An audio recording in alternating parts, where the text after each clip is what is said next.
Hello folks, welcome back to the Urban Rider Studio, where today I have a helmet from Bell. This is the brand new Bell TX501 open face motorcycle helmet, complete with internal drop-down visor. Now I've been waiting on two new offerings from Bell in their open face category, both meeting ECE 2206 safety standards, the newest European safety standards for helmets. So this would be one of them, and the other one we're still expecting is the Custom 500, which I believe will be with us in the next 2 weeks or so. So there's a good chance by the time you see this video, it will actually already be with us. As of today, I've yet to get my hands on the Custom 500, so I can't directly compare them in terms of size, weight, feel, but I can definitely tell you this fits like Bells that I've tried on in the past, so I'm assuming the same will be true of the Custom 500, but you can check out the review of that when we finally do get it. The biggest difference, obviously, between them is that this one has an internal drop-down visor, which adds some functionality, clearly, but it does also add a little bit of price, and it makes the outer shell slightly bigger as a result. Now, to mention some comparisons for this, to put the helmet in context, two of the most obvious helmets in this category, and bear in mind it is a fairly small category, it's quite niche.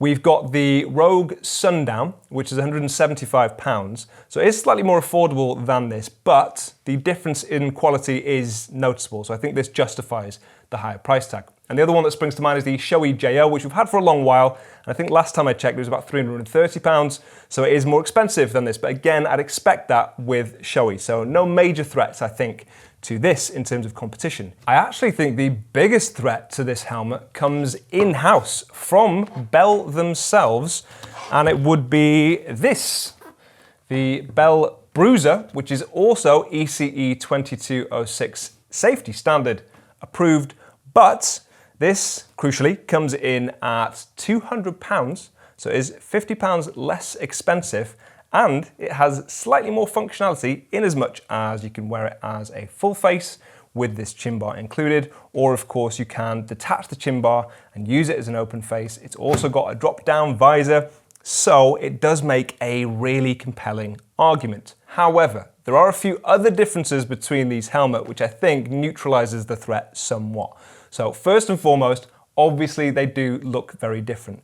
This, the Bruiser, is a fairly divisive helmet. It tends to split a crowd as to people that really do like this design, people who don't. I think most people would agree that the TX501 does look slightly nicer, and it certainly does look a little bit more classic as well. It's a simpler design, and often people do gravitate towards that, and it does count for a lot. The other thing is that the liner between the two of these is much plusher on the TX501. It is noticeably more comfortable, it uses more premium materials, and that is a fairly significant change. And the other thing, probably the most significant, is the fact that the outer shell composition is different between them as well. So you've got an ABS shell with the Bruiser, or you've got a fiberglass shell with the TX501. But if you want a lot of the same functionality and you want to save yourself £50, then it might be worth looking at the review of the Bruiser, and we'll drop that down below if you want to check it out separately. On to the features of this helmet then, with the comparisons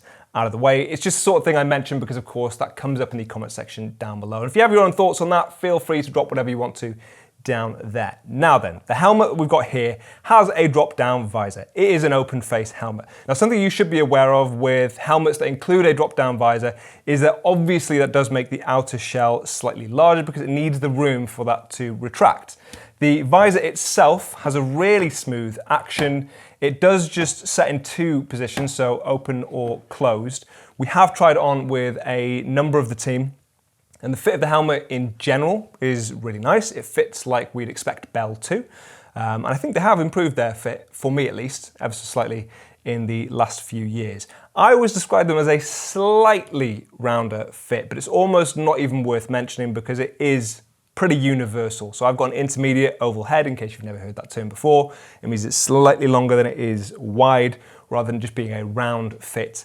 And this helmet fits me really well. The same is true of everyone else in the office that we've tried it on with. So like I say, really nice universal fit. Now, if you've ever struggled to look good in an open face helmet, let me give you some tips whilst I put it on and show you how ridiculous I can look in an open face helmet from time to time. Now, it doesn't help for the fact that I'm wearing just a t-shirt. If you're wearing a motorcycle jacket, you look a little bit broader and the helmet does look a little bit smaller. But I have quite a slim face. If you have the same affliction, few tips. First and foremost, if you can grow a beard, because they always look better with a beard with open face helmets.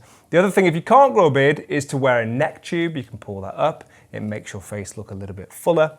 You can also wear glasses. I don't know whether this makes it better or worse, but sunglasses definitely make it look better. Spectacles like this might make me look a little bit more nerdy. I don't know, you tell me. Or don't, I don't want to hear that in the comment section down below. And then the visor, as previously mentioned, it does come with a tinted visor, and I would probably just go for the tinted visor and leave it on for the entire time I owned the helmet, because it will also make it look better. And the visor is actually angled fairly steeply so that it comes down to meet your nose.